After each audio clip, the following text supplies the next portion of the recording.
और बातों बातों में आपने एक बड़ी इंटरेस्टिंग एंटिटी के बारे में बताया, तो मैं चाहता हूँ कि स्टार्ट उसी से करते हैं।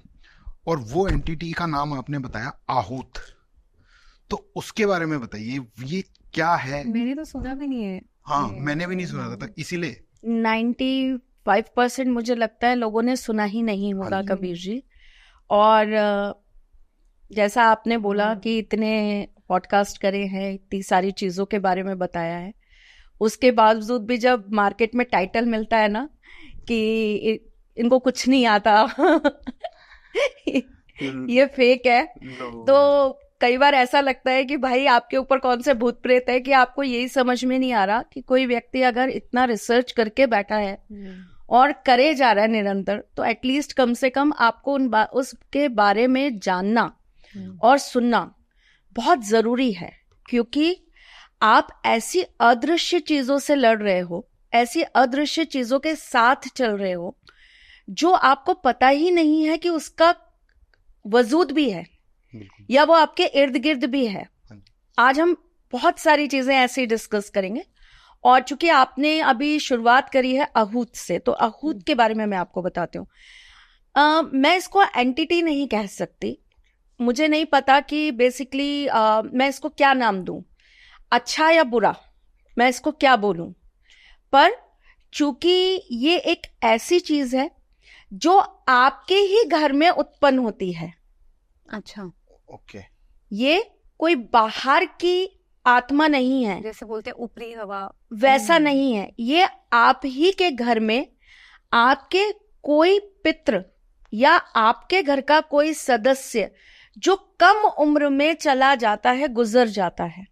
अच्छा, जो हमारे पूर्वज हैं, कोई कम उम्र में, जैसे किसी के दादा के भाई या कोई छोटी उम्र में चले गए जी। अच्छा। और मैंने अपने एक पहले भी पॉडकास्ट में बताया था, शायद तरुण के साथ ही किया था, उसमें ही मैंने बताई थी ये चीज कि जब हम बात पुनर्जन्म की करते हैं और हम जब बात करते हैं इस जन्म की, तो हमारे बहुत सारे कनेक्शंस जुड़े होते हैं, है ना। उनमें एक सबसे बड़ा कनेक्शन ये होता है कि हमारे पुनर्जन्म में भी बहुत सारे हमारे पितृ ऐसे हैं जिन्हें योनियां नहीं मिली। अच्छा। उसका कोई भी कारण हो सकता है, उसका कोई भी कारण हो सकता है, बहुत सारे रीजंस होते हैं, एक पर्टिकुलर कोई रीजन नहीं है, बहुत सारे रीजंस होते हैं। आपके अपने कर्म होते हैं, आपकी डेथ के टाइम पर आपका उस तरीके से रिचुअल हुआ या नहीं हुआ वो भी होता है, आपके घर वालों ने आपके जाने के बाद आपके नियमित वो चीजें करी कि नहीं करी, वो भी एक कारण होता है। तो बहुत सारी रीजंस हैं, वो एक, हम उसको एक आधार नहीं दे सकते, वो बहुत सारे आधार हो जाते हैं। उसमें अगर कोई व्यक्ति आप ही के घर में आपके पितरों में से वापस आ गया, सपोज आपके पिछले जन्म में कोई आपका पितृ था और इस जन्म में भी वो आपके घर में आपके साथ दोबारा आ गया और उसकी कम आयु में मृत्यु हो गई, वो आहूत बनता है, वो आपके साथ आहूत बनकर रहता है। एक रीजन है ये। अच्छा। ठीक। दूसरी चीज, आप ही के घर का कोई सदस्य हो सकता है, पिछले जन्म में उसका आपका कोई रिलेशन ना हो, लेकिन इसी जन्म में वो आपका भाई हो, चाचा हो, बुआ हो, कोई भी हो सकते हैं, लड़का या लड़की कोई भी हो सकते हैं। वो आपके यहाँ पर उनका जन्म हुआ और समय पूर्व उनकी मृत्यु हो गई, छोटे में, बालपन में। लगभग हम इसमें गिनते हैं 14 वर्ष तक की आयु को। अच्छा। 14 वर्ष की आयु तक उनकी मृत्यु हो गई। और जब आत्मा जाती है तो उस आत्मा को कोई उससे पावरफुल आत्मा या प्रेत अपने कब्जे में ले ले और उसको अपना दूत बना ले या उसको अपना सेवक बना ले, और उसके बावजूद वो व्यक्ति जो है, जो चला गया, वो बार बार आपके घर में आते हैं, आपके घर में अपने होने का इंडिकेशन देते हैं, तो ये भी आहूत ही कहलाते हैं। अगर रिचुअल्स भी उस आत्मा के complete- पूरे कंप्लीट करने के बावजूद रिचुअल्स वो कंप्लीट बन हो गए जाते हैं। तो फिर आत्मा को कहीं ना कहीं किसी ना किसी योनि में स्थान मिलता ही मिल है। जाता है। ये तभी होता है जब हम रिचुअल्स में कोई कमी छोड़ देते हैं। और कोई ये कहे कि नहीं हमने तो बहुत अच्छे से रिचुअल्स करे हैं, तो मैं एक नहीं बहुत सारे एग्जाम्पल्स दे सकती हूँ जहां पर गलती लोगों की है ही नहीं, क्योंकि उनको बताया ही नहीं जाता कि प्रॉपर रिचुअल्स है क्या, जी कब बाल उतरवाने चाहिए, जमीन पे बैठकर खाना चाहिए। अब वो उन्हीं दिनों में आप क्रिया करके आए हो और फिर आप उसके बाद आके आप सोफे पे बैठ रहे हो, आप गाड़ी चला रहे हो, आप घर के बाहर घूम रहे हो, Okay. तो कुछ कमियां हैं, कुछ ज्ञान का प्रसार नहीं होता है, लोगों को इस बारे में बातें नहीं घर के अंदर की जाती। एक ओटीटी आ जाए या एक मूवी आ जाए तो उसके ऊपर डिस्कशन किया जाता है, वो एक अच्छा कम्युनिकेशन का आपके जरिया बन जाता है, और चार दोस्त मिलकर उसके बारे में बहुत अच्छे से बात कर रहे होते हैं। घर में आप अपने कजन्स को बता रहे होते हो, यार तूने वो देखा कि वो बड़ा अच्छा आया नेटफ्लिक्स पे, वो ओटीटी देखी कि आपने उस बारे में बात करी। लेकिन हमारे रीति रिवाज, हमारे धर्म, हमारी इन चीजों के ऊपर सच में कोई बात नहीं करता। अपने बच्चों को अवेयर ही नहीं किया जाता हमारे यहाँ इन चीजों से। बिल्कुल। जबकि मुझे ऐसा लगता है कि हर एक चीज आपको बतानी चाहिए, क्योंकि बहुत सारी चीजें ना पीढ़ी दर पीढ़ी ही ट्रांसफर होती हैं। वो आप ना स्कूल में ना कॉलेज में कभी नहीं सीख पाते, फिर जिंदगी में जब आपको ठोकरें मिलती हैं या जब आपको परेशानियों का सामना करना पड़ता है, फिर आप भटकते हैं और फिर अलग अलग लोग आपको अलग अलग चीजें बताते हैं। हम जैसे अलग अलग पॉडकास्टर्स आपके सामने 50 तरह की चीजें लाते हैं, फिर बंदा कंफ्यूज कि अरे यार अब क्या मानूं, घर में पितर हैं, आहूत हैं या कोई एंटिटी है। तो हमें एक्चुअली ना इन चीजों को थोड़ा सा लोगों के साथ, और ये मेरा हमेशा से मतलब कभी जब मैंने फर्स्ट पॉडकास्ट किया था अपना, फ्रॉम दैट डे कि मेरे को पॉडकास्ट इसलिए नहीं करना कि मुझे ये बताना है मेरे पास कितनी नॉलेज है, मुझे ये बताना है कि ये सारी चीजें भी दुनिया में व्याप्त हैं और प्लीज इन पर रिसर्च करिए, इन पर काम करिए, इनको जानने की, इनको पहचानने की कोशिश करिए। क्योंकि कहीं ना कहीं आप, ठीक है आप बहुत लकी हैं, आपके ग्रह बहुत सॉलिड है, आपकी कुंडली में आपका सूर्य बहुत अच्छा आपको प्रभाव दे रहा है, आपकी कुंडली में बैठा हुआ शनि आपको प्रोटेक्ट कर रहा है, आपकी कुंडली में बैठा हुआ गुरु बृहस्पति कहीं ना कहीं आपको ईश्वरीय शक्ति दे रहा है जो आपको बचा ले रहा है। लेकिन ये जरूरी नहीं है कि आपकी आने वाली पीढ़ी के अंदर भी वही सेम कुंडली मिले या आपके परिवार के किसी और बच्चे के अंदर वही सेम कुंडली हो। कुंडली तो किसी की भी आज तक सेम कभी किसी की नहीं हुई। जुड़वा बच्चे भी कहीं ना कहीं कुछ तो डिफरेंस लेकर आते हैं, उनकी भी कुंडली में कहीं माइनर कुछ ना कुछ चेंजेस आते हैं, चाहे 0.1% ही आएंगे लेकिन आएंगे जरूर। तो कुंडली किसी की भी सेम नहीं है। तो आप लकी हो, दूसरा अनलकी हो गया तो आपको इन चीजों के बारे में जानना बहुत जरूरत है। मैम एक बात बताइए, ये आहूत के बारे में ही पूछ रहा था, इसकी इनका पता कैसे चलता है कि ये हमें परेशान करते हैं या ये हमारे ऊपर हमें प्रेस करते हैं? हमारे को घर के मेंबर्स जो होते हैं उनको कुछ ना कुछ लॉसेस होने स्टार्ट हो जाते हैं।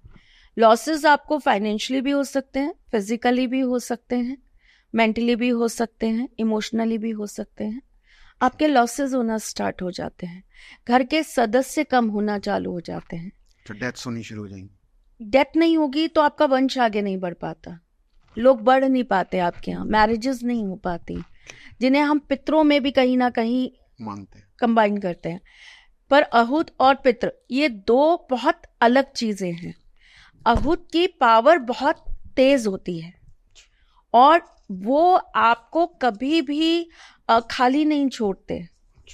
वो कहीं ना अपने होने का एहसास आपको दिखाते रहेंगे।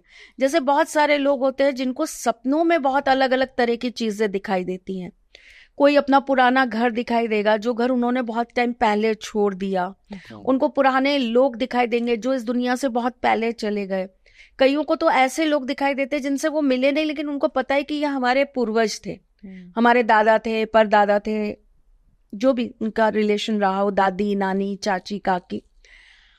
बहुत सारी ऐसी चीजें आपको अपने घर की, परिवार की दिखाई देंगी जो जिन लोगों को आप बहुत पसंद नहीं करते, लाइक आपका आपके घर में आपकी बुआ से बहुत झगड़ा है, तो आपको बार बार सपने में दिखाई देगा कि आपका उनसे झगड़ा हो रहा है किसी बात पे, आपकी उनसे मारा पीटी हो रही है, आप उनसे लड़ रहे हो, आप उनको गालियां निकाल रहे हो, वो आपको गालियां निकाल रहे हैं।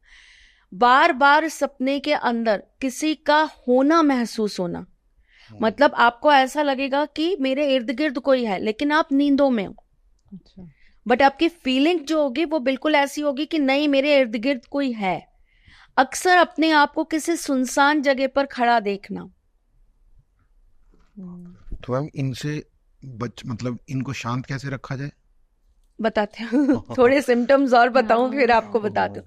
अमावस के आसपास आपको अपने घर के अंदर हमेशा ऐसा महसूस होगा जैसे आपके घर में कोई घूम रहा है, किसी की प्रेजेंस आपको महसूस होगी। अक्सर आपको रात को 2:30 बजे से लेके 3:30 बजे के बीच में आपकी नींद खुलेगी और आपको लगेगा कि व्हाइट कपड़े में कोई बहुत लंबा सा व्यक्ति आपके सामने खड़ा है। वो मेल है या फीमेल ये आप नहीं डिटेक्ट कर सकते। आप जाग भी रहे हो और आप सो भी रहे हो, आपकी अवस्था वैसी है। ये आहूत के होने की निशानियां हैं, पितरों के नहीं। पितृ अलग तरीके से अपना होना दर्शाते हैं। पितृ रुष्ट होते हैं तो पितृ खुश भी बहुत जल्दी होते हैं। आहूत परेशान करते हैं, ना वो खुश होते हैं ना वो रुष्ट होते हैं।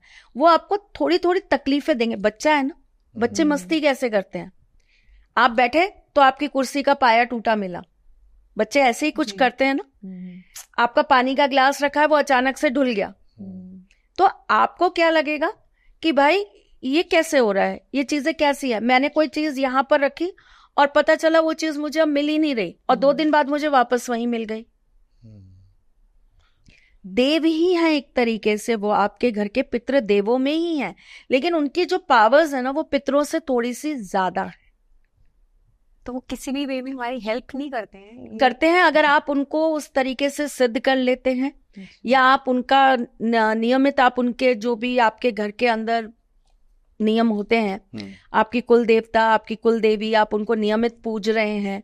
आप अपने जो लोग गए हैं, जैसे मैं आपको बता रही हूँ कि वो बाल अवस्था में चले जाते हैं, तो वो जिस तिथि पर गए हैं उस दिन आप बच्चों को कुछ डिस्ट्रीब्यूट कर देते हैं, कुछ खिलाते हैं। उनके नियमित आप हर साल अमावस पे, चाहे साल की जितनी भी अमावस आ रही है उन पे करें आप, या पर्टिकुलर एक बड़ी अमावस जो आती है हमारी, अभी जैसे पितृ अमावस आएंगी, तो साल की एक बड़ी अमावस पर आप उनके नियमित कुछ ऐसा कर दे जो उनको बहुत पसंद हो।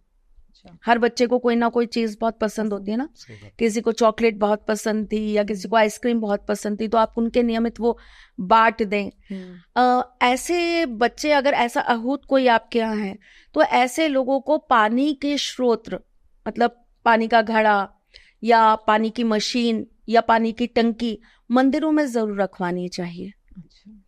आप जितना धर्म के नाम पर, धर्म के लिए आप सात्विक जो भी चीजें कर सकते हैं, तो उनको उतना ही बल मिलता है उस आत्मा से अपने आप को छुड़ाकर आगे प्रोसेस करने में। आप उनके नाम की सीढ़ियां बनवा दीजिए किसी मंदिर में, आप उनके नाम की बेंचेस लगवा दीजिए, पेड़ लगवा दीजिए। प्रकृति और धर्म, इसको आप जितना उनके नाम से बढ़ा सकते हैं, अच्छा कर सकते हैं, वो करिए। अब इसके अंदर ये नहीं है कि हम मंदिर में गए और हमने वहां जाकर 5,000 रुपए उनके नाम से चढ़ा दिए, नहीं। कोई ऐसी चीज करिए जो लोगों के कल्याण के काम आए। चाहे कोई मंदिर है जहां पर रुकने के लिए कोई कमरे बन रहे हैं या पंखे लग रहे हैं, कूलर लग रहे हैं, तो आप वहां जाके कंट्रीब्यूशन कर दीजिए।